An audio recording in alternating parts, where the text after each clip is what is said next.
O Bitcoin corrigiu mais de 20% nas últimas semanas e muita gente está se perguntando, será que esse é o fim do bull market ou então uma oportunidade de compra? É justamente sobre isso que a gente vai discutir neste vídeo de hoje e se você gosta desse tipo de conteúdo, já deixa o seu like aí e vem comigo.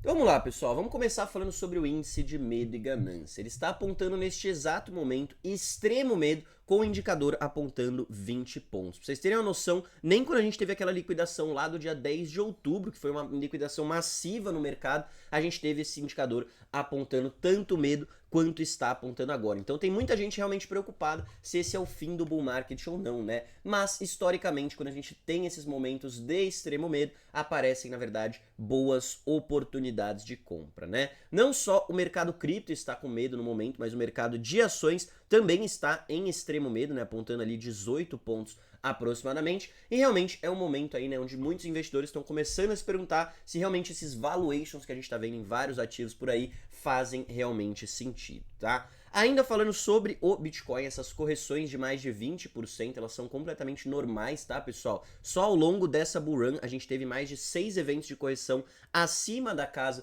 dos 20% e 2 eventos, né, que chegaram a passar até da casa dos 30%. Esse aqui tá mostrando 22%, mas na verdade foi sim uma correção de mais de 30%. E a ideia aqui, né, é que isso é normal, acontece sim com o Bitcoin, ele é um ativo ainda um pouco mais volátil, por mais que a volatilidade esteja diminuindo mais a cada ano que passa, mas essas correções novamente, normalmente apresentam boas oportunidades de compra. A gente tem aqui também o Bitcoin se mantendo acima da média semanal de 50 semanas, tá? Então essa média aqui, ela é também utilizada para medir aí, né? Caso a gente mantenha ela, nós ainda estamos numa estrutura de bull market. Caso a gente perca, poderia ser uma estrutura de bear market. E historicamente, quando o Bitcoin vem tocar nessa média também, né, se mostram boas oportunidades de compra. Então, enquanto a gente ainda não perder isso daqui, isso pode sim sinalizar uma boa oportunidade de entrada. Mas nem tudo são rosas, né? A gente também tem aí alguns pontos que trazem a preocupação da galera de possivelmente a gente poder estar entrando no bear market. Então a gente tinha essa linha de tendência aqui no gráfico semanal que vinha desde 2023, que foi quebrada recentemente com essas últimas velas, tá? A gente tem também no gráfico semanal uma divergência bearish, se você observar o preço do Bitcoin e o RSI, né, o índice de força relativa, vem perdendo força enquanto o Bitcoin segue o seu movimento de alta. E aí fica a questão, né, cara, será que realmente é o topo e ele pode cair mais? Ou então será que aqui é uma boa oportunidade de compra? Bom, quem está vendendo nessas regiões? A gente tem carteiras OG, né, de baleias. Então, OG Whales seriam carteiras que têm muito Bitcoin e que holdam há muito tempo. Aqui, né, mais de 7 anos e com pelo menos mais de 100 milhões, ou essa vermelha aqui, mais de 1 bilhão de dólares em Bitcoin. Se você observar o gráfico aqui, você vai ver que essas carteiras já vêm vendendo há um bom tempo ao longo de 2025, né?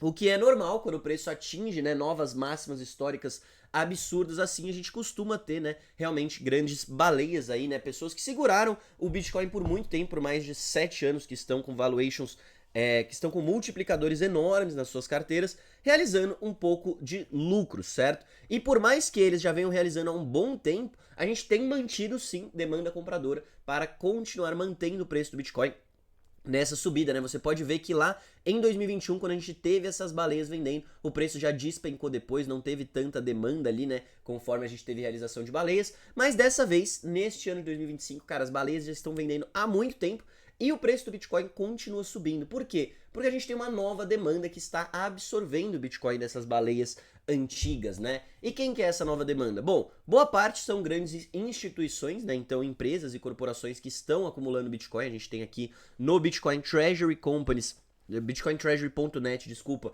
que essas instituições já holdam mais de 1 milhão de Bitcoins, então mais de 5% do supply já está na mão de players institucionais. A gente tem os inflows pelo ETF do Bitcoin, então esse gráfico aqui ele nos mostra, né, a comparação do crescimento do ETF do Bitcoin com alguns dos outros maiores ETFs de sucesso aí da BlackRock, né, que ele está mostrando aqui. E você pode ver que em pouco mais de um ano o Bitcoin alcançou quase 100 bilhões de dólares nesse ETF, o que os outros levaram aí, né, anos e anos para alcançar. Então realmente existe muita demanda para o Bitcoin, demanda institucional, demanda via dos ETFs, que é uma nova demanda também, e a gente tem visto aí também, né, a demanda governamental, que eu trago bastante aí para vocês, mas vários bancos centrais, países, estados estão começando a ficar de olho se eles vão comprar ou não o Bitcoin, tá? Fora isso, a gente teve essa semana aqui, né, o Jerome Powell falando que os bancos estão completamente liberados para promover serviços, incluindo Bitcoin e criptomoedas, o que também é um grande passo para a indústria, né? Então, quando você tem os bancos, por exemplo, podendo fornecer empréstimos colateralizados com Bitcoin, você pode ter, né, baleias repensando se, pô, será que eu vou realmente vender meu Bitcoin ou eu posso colocar uma parte num banco como um colateral, tomar um empréstimo e gastar o Bitcoin. Então isso aqui ajuda também na questão da adoção, né? A gente ter o setor financeiro tradicional se envolvendo com o Bitcoin. A gente tem o JP Morgan, cara. O JP Morgan que falava mal do Bitcoin, que era golpe, que era scam. O Jamie Dimon uma vez chegou a falar que iria demitir os funcionários, analistas que estivessem falando de Bitcoin na empresa, falando que o Bitcoin está undervalue, então está com um valor muito abaixo do que deveria ser se comparado ao ouro, e eles falaram que o Bitcoin poderia chegar aí, né, até 165 dólares, seria o valuation que eles veem como fazendo mais sentido, tá? Que mais que a gente teve essa semana? Scott Bessent falando que o Bitcoin é sim, está se tornando uma reserva de valor, então cada vez mais essa narrativa das pessoas reconhecendo o Bitcoin como uma reserva de valor, como nosso ouro digital. E aí, né, a gente tem essa corrida, cara. Se o Bitcoin é uma reserva de valor, se a gente tem bancos tradicionais, todo mundo já o secretário do Tesouro americano, bancos tradicionais, todo mundo vendo o Bitcoin como uma reserva de valor, como algo parecido com o ouro, a gente pode ter uma grande corrida para alcançar essa última corrida do ouro, né? Historicamente, todas as vezes que o ouro tem uma grande corrida, ele costuma bater um topo em algum momento, começar a dar uma esfriada, né? E depois o Bitcoin seguir este movimento. Então aconteceu em 2020 e 2025 agora, né? O ouro pode ter batido um topo, ele pode continuar subindo ou não, a gente não sabe, né? Mas o Bitcoin ainda não teve essa sua corrida para acompanhar o ouro, né? Se você olhar o gráfico do ouro com 80 dias de liderança para o gráfico do Bitcoin, a gente está passando por esse período de acumulação aqui, né? Veio retestar essa fase aí dos 100 mil dólares e possivelmente poderia ter uma corrida sim para alcançar, né, essa corrida que foi a corrida do ouro, que traria a gente próximo aí da casa dos 175, 160 mil dólares, que nem falou, né, o JP Morgan. Então, para mim, essa é uma tese que faz sentido. Se você olhar o gráfico do Bitcoin comparado com o ouro, a gente também está em uma região onde historicamente o Bitcoin costuma reverter em relação ao ouro, costuma ganhar valor em relação ao ouro. E aí fica a pergunta, né? Será que é o topo? Será que vai começar um bear market? Cara, pra mim pouco importa. Se você tá com uma visão de curtíssimo prazo, se você tá pensando em vender isso daqui a alguns meses para tirar um lucro e colocar no bolso, cara, você tá no lugar errado. Aqui a gente tá falando de investimento de longo prazo.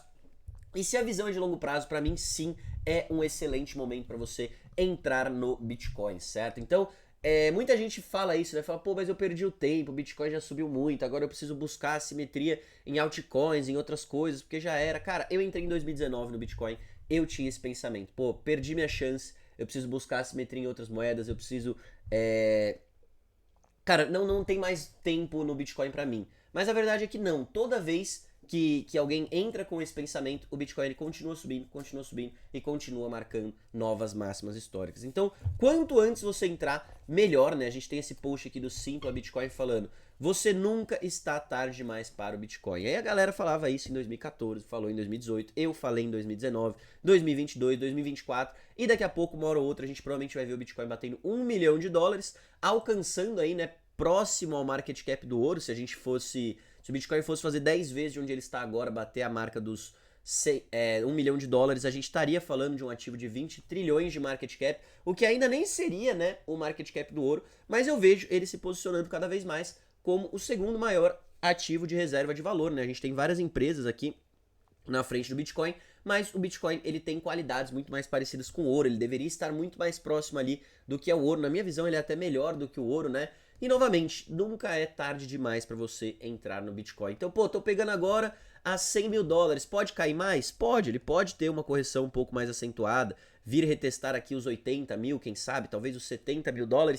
É possível, mas é possível também que ele vá correndo, vá embora ali buscar os 200 mil e você fique de fora. Então, se você tem uma visão de longo prazo, toda grande correção, quando você vê o Bitcoin caindo mais de 20%, quando você vê muito medo nos mercados, normalmente essa é a hora que você quer acumular, que você quer começar a juntar mais Bitcoins para a sua posição de longo prazo. E sim, tá? Eu diria isso para o Bitcoin agora, eu vejo como uma boa oportunidade de entrada, mas para altcoins eu sigo mais cauteloso. Para mim não é o momento de tomar muito risco, os valuations estão altos, e eu iria mais no Bitcoin com uma visão de longo prazo do que se arriscar em altcoins. Se você observar desde agosto, né, quando a gente teve um pico nas buscas por altcoins, o interesse do mercado vem caindo bastante de altcoins, né? E quando a gente tem extremo medo no mercado de ações, extremo medo no Bitcoin, as altcoins costumam ser as que sofrem mais caso a gente entre no movimento realmente mais forte de correção. Então, para o Bitcoin, a tese segue extremamente bullish, né? Eu acho que ele pode ir buscar essa movimentação do ouro, passar para cima da casa dos 150 mil dólares.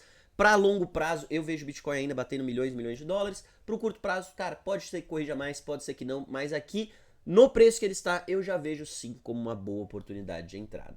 Então é isso, pessoal. Espero que vocês tenham gostado desse vídeo. Se você gostou, já deixa o seu like aí embaixo. Se você é novo por aqui, se inscreve no canal, ativa o sininho. E se você ainda não tem a sua conta no MB, o QR Code vai estar aqui na tela para você abrir a sua conta e começar a acumular Bitcoin. Você pode começar a fazer suas compras a partir de R$10. O importante é que uma hora ou outra você comece e não entre quando já for tarde demais. Grande abraço, até a próxima e valeu!